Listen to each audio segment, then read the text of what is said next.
l'Algérie avait dit qu'il fallait continuer la lutte.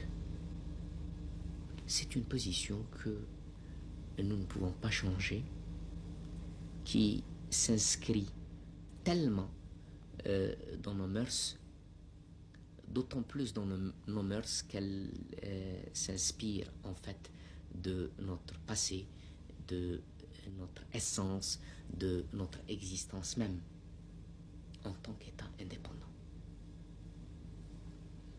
Quand il y a un vainqueur et un vaincu, il y a toujours des conditions.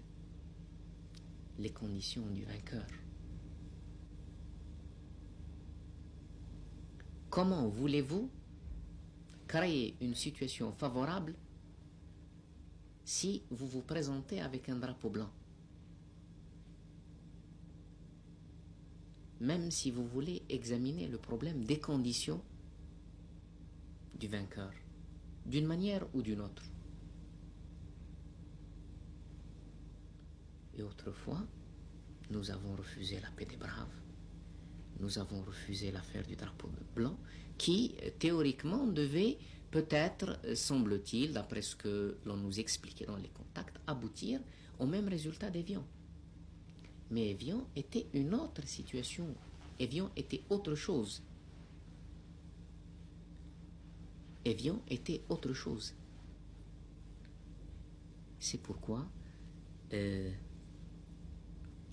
si la lutte avait effectivement continué dans les pays arabes de la région, l'Algérie résolument engagée aux côtés de l'Angola, du Mozambique, résolument engagée aux côtés du peuple du Vietnam, de la cause cubaine, autrefois de la cause de Saint-Domingue, de toutes les causes de la liberté dans le monde, l'Algérie aurait fait son devoir de solidarité vis-à-vis des pays arabes.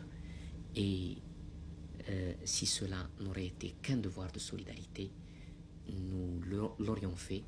Si nous n'avons pas eu l'occasion de le faire complètement, nous revendiquons la responsabilité d'avoir voulu le faire et de continuer à vouloir le faire si effectivement il y a une lutte.